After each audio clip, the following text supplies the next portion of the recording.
बिस्मिल्लाहिर्रहमानिर्रहीम, अस्सलाम वालेकुम। Welcome to my channel. आज मैं आपसे शेयर करने जा रही हूँ मटन लेग रोस्ट की रेसिपी, जो कि जायके के एतबार से किसी भी रेस्टोरेंट या बेकरी से कम नहीं। लोग कहते हैं फ़लाँ शनवारी या बेकरी का जायका बहुत अच्छा है, लेकिन यकीन कीजिए अगर आपने एक दफ़ा इस रेसिपी से घर में रान रोस्ट कर ली तो आपको घर के अलावा कहीं की रान रोस्ट पसंद नहीं आएगी और आप हर दफ़ा घर में ही बनाना चाहेंगे। देखिए, सबसे पहले हमें जो है ये रान अच्छी तरह से साफ़ कर लेनी है। मैंने सारा ज़ायद फैट जो है उसका साफ़ कर लिया है और अच्छी तरह से सारी मैंने रान साफ़ कर ली है। और अब जो है मैं ये एक जॉइंट पे इसके मैं कट मार दूँगी, एक डीप कट, ताकि जो है ये रान अच्छी तरह से फ़ोल्ड हो जाए और इसकी हैंडलिंग ज़रा ईजी हो जाए। देखिए, ये मैंने कट अच्छी तरह से डीप लगा दिया तो ये रान फ़ोल्ड हो चुकी है। और अब मैं इसमें डीप कट्स लगा दूँगी इस तरह से। ये देखें, शार्प नाइफ लेनी है और इस तरह के डीप कट्स लगा लेने हैं। ये देखें इस तरह से। देखें कितने गहरे डीप इसमें कट्स लग चुके हैं। और इसी तरह मैं दूसरी साइड पे भी डीप कट्स लगा लूँगी।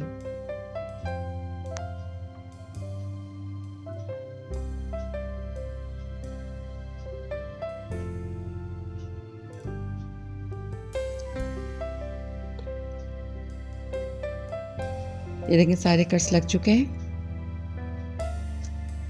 अब क्या करेंगे, अब मैंने नमक लिया है 2 टेबलस्पून भर के, तो अच्छी तरह से सारा नमक इस पर रब कर देंगे। सारे कट्स में अच्छी तरह से सारा नमक लगा देंगे। ये देखें इस तरह से मैंने सारे कट्स में, डीप कट्स में नमक डाल दिया है। देखिए, नमक इसमें बिल्कुल भी ज़्यादा नहीं होगा। अगर आप समझ रहे हैं कि नमक बहुत ज़्यादा लगा देंगे तो नमक तेज़ हो जाएगा, तो ये सारा नमक इसका निकल जाएगा। तो आप इस बात की फ़िक्र ना करें कि नमक इसमें बहुत सारा लग चुका है।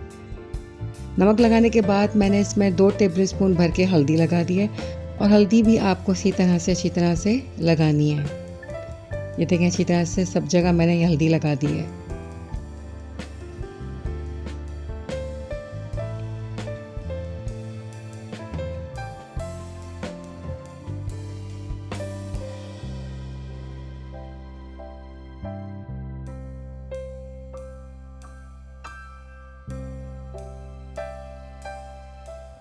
हल्दी लगाने के बाद मैंने इसमें 4 टेबलस्पून सिरका लिया है और सिरका भी इसी तरह से सब जगह हम मसल के अंदर डाल देंगे, इसी तरह से लगा देंगे।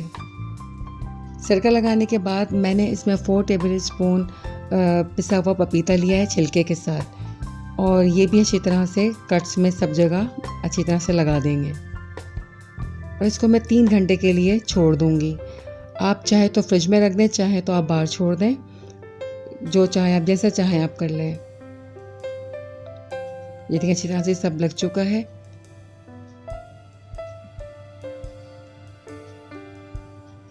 तो अब मिलते हैं 3 घंटे बाद। अब आ जाते हैं मसालों की तरफ। मैंने 2 टेबलस्पून इसमें लाल मिर्च ली है, 1 टेबलस्पून पिसा हुआ ज़ीरा लिया है, 1 टेबलस्पून मैंने इसमें नमक लिया है, 1 टेबलस्पून मैंने इसमें गरम मसाला लिया है, 1 टीस्पून मैंने इसमें वाइट पेपर ली है पिसी हुई, 1 टीस्पून मैंने जर्दे का रंग लिया है, 1 टीस्पून टाटरी ली है और 1 टेबलस्पून इसमें मैंने पिसा हुआ धनिया लिया है। एक बोल ले लेंगे और उसमें मैंने 1 कप दही डाल दिया है, 4 टेबलस्पून इसमें मैंने अदरक लहसुन का पेस्ट डाल दिया है और 2 नींबू मैंने अच्छी तरह से इसमें निचोड़ दिए हैं। अच्छा, टाटरी का रंग आप कह रहे होंगे कि इसमें जो है वो ये पर्पल है, तो वो इसमें थोड़ा सा मैंने जो है चम्मच सिरके का इस्तेमाल किया था, जिससे जो है वो टाटरी का रंग पर्पल हो गया। तो ये टाटरी वाइट कलर की ही है।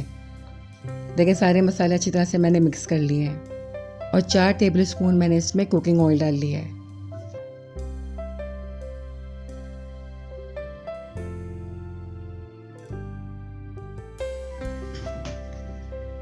मिक्स कर लेंगे अच्छी तरह से सारे मसालों को। 3 घंटे हो चुके हैं और जो पानी रान से नमक और हल्दी का निकला था तो वो मैंने सारा फेंक दिया है, ड्रेन कर दिया है। और अभी सारा मसाला अच्छी तरह से रान पे हम लगा देंगे। सारे कट्स के अंदर हर जगह ये सारा मसाला इसमें मसल के लगा देंगे। और ये सारा मसाला ही इस्तेमाल होगा, हमें ये मसाला बचाना नहीं है।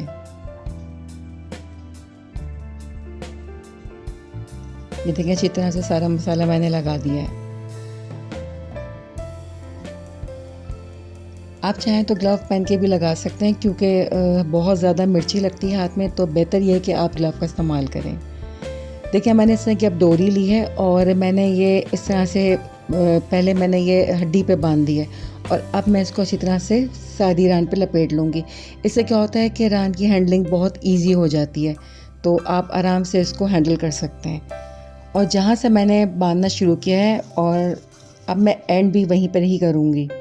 ये देखिए यहाँ से मैंने बांधना शुरू किया था और मैं वापस इसको यहीं से बांध दूँगी। देखिए टाइट से इसको हमने, ये देखिए टाइट करके इसको मैंने बांध दिया है और इसको अब मैं 2 घंटे के लिए छोड़ दूँगी मैरिनेट होने के लिए। 2 घंटे हो चुके हैं और देखिए मैंने फॉइल पेपर लिया, फॉइल पेपर के ऊपर मैंने बटर पेपर बिछा लिया है। मसाले वाली रान मैंने इसके ऊपर डाल दी और सारा मसाला भी डाल दिया। अच्छा, डायरेक्ट हम फॉइल में रैप नहीं करते, पहले आप फॉइल लेंगे और उसके ऊपर फिर हम बटर पेपर बिछाएंगे।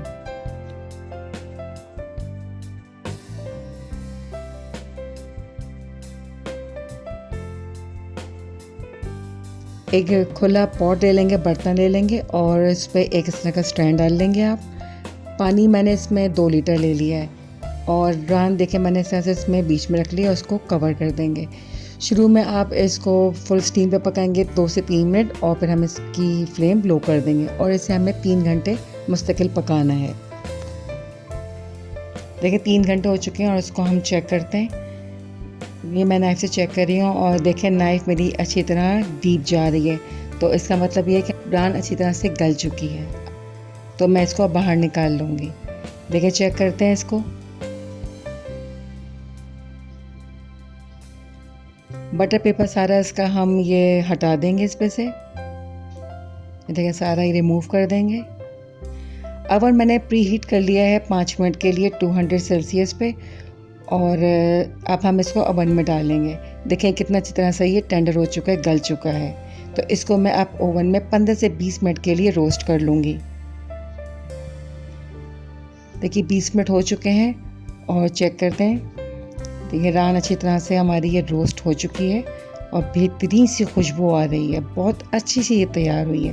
तो इसको आइए डिश आउट करते हैं। बहुत ही लजीज और बेहतरीन रान ये रोस्ट हुई है।